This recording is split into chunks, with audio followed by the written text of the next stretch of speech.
want to circle back to something crucial we touched on earlier, pronunciation. Ah, yes, the unsung hero of language learning. Hit it. It's not just about speaking with a perfect accent, but about training our ears to recognize the nuances of native speech.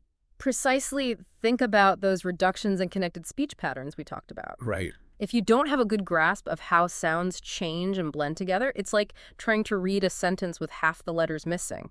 It's like trying to assemble a piece of furniture without all the instructions. Yeah. Frustrating, to say the least. Yeah. So how do we actually improve our pronunciation and phonological awareness? There are tons of great resources out there. What- Websites like Oxford Online English and Leonardo English offer listening exercises specifically designed to help you understand connected speech, weak forms, and different accents. I love those websites. They break down complex pronunciation concepts into bite-sized pieces. Absolutely. And don't underestimate the power of pronunciation apps. Oh, yeah. Many of them use voice recognition technology to give you feedback on your own pronunciation, which can be incredibly helpful. Yeah? Plus, they often include interactive exercises and games that make learning fun and engaging. It's like having a pocket-sized pronunciation coach. Yeah. Speaking of engaging learning, I want to touch on another point Stephen Krashen made about comprehensible input. Okay.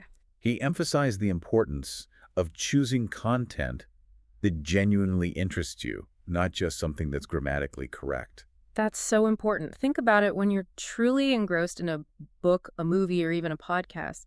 You're not consciously analyzing the language. Right. You're simply enjoying the experience, and that's when the magic happens. Right. Your brain is absorbing the language naturally without even realizing it. It's like the difference between forcing yourself to eat vegetables and savoring a delicious meal. Exactly. One feels like a chore, the other's a pleasure. So find things you genuinely enjoy, whether it's listening to music, watching documentaries, or reading novels. Okay. The more you immerse yourself in the language you love, the more naturally you'll start to pick it up.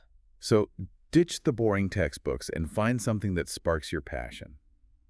Now, what about those moments when we encounter words or phrases we don't understand? That's a great question. Do we stop and look everything up? It's all about finding a balance. Sometimes it's okay to let those unfamiliar words or phrases wash over you and focus on grasping the overall meaning. Okay. Remember, understanding every single word isn't always necessary for comprehension. It's like looking at a beautiful painting. You don't need to analyze every brushstroke to appreciate the overall artwork. Exactly. But if there's a word or phrase that seems crucial to understanding the main point, Right. then absolutely look it up or ask for clarification. Okay. The key is to find that sweet spot between challenging yourself and not getting bogged down by every unknown element. So it's about trusting your intuition, finding that balance, and not being afraid to ask for help when you need it. We've covered so much ground today exploring the reasons why understanding native speakers can be challenging and diving into some truly fascinating insights from the world of SLA research. It's amazing how much science can inform our approach to language learning. Absolutely, and it's not just about theory, it's about putting these insights into practice. What are some of the key takeaways you'd like our listener to walk away with today? Well, if I had to distill it down to a few essential points, I'd say first, embrace the beautiful messiness of real-life language. Yeah.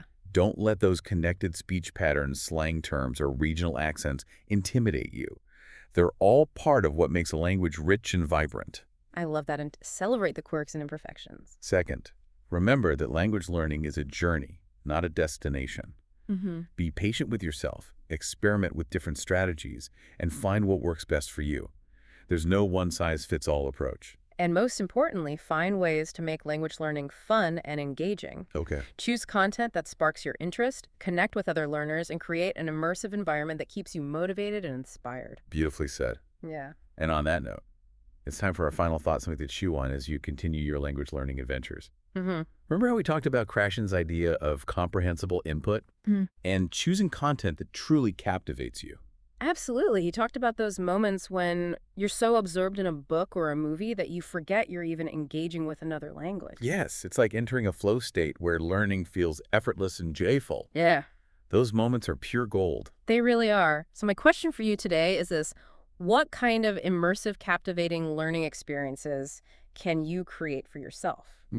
How can you infuse your language journey with more of those aha moments, those sparks of genuine connection with the language and culture you're exploring? It's such a powerful question.